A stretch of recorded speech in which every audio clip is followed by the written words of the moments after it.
After watching the video, I picked these two images. First, this one.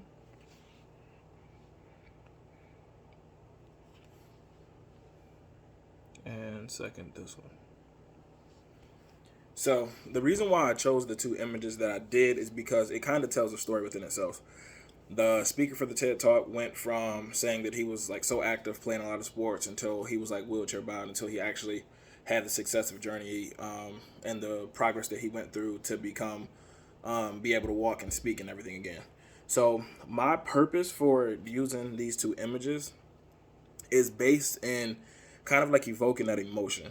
So the topic at hand was a decision that somebody makes can lead to a life changing event.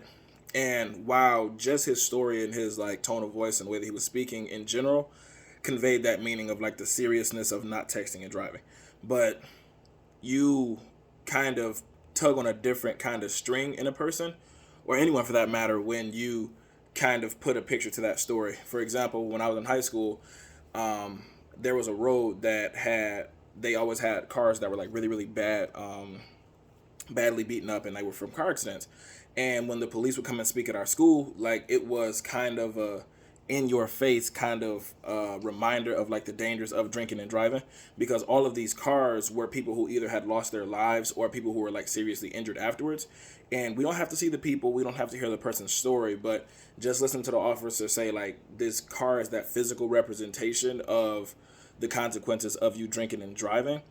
It kind of sticks with you more. So when somebody has a speech and they can actually show pictures of them in the hospital, show pictures of the car being totaled and everything, it means more than just the words. Even if you were like relaying it in a very emotional and heartfelt way, having the photos to accompany those words really drives home the point. And again, it would be these two photos.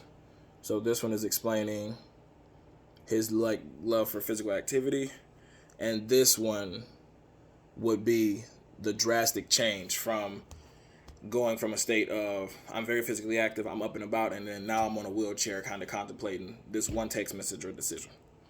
So again, these are the two images that I picked, and I think this would be a perfect visual aid for the speech.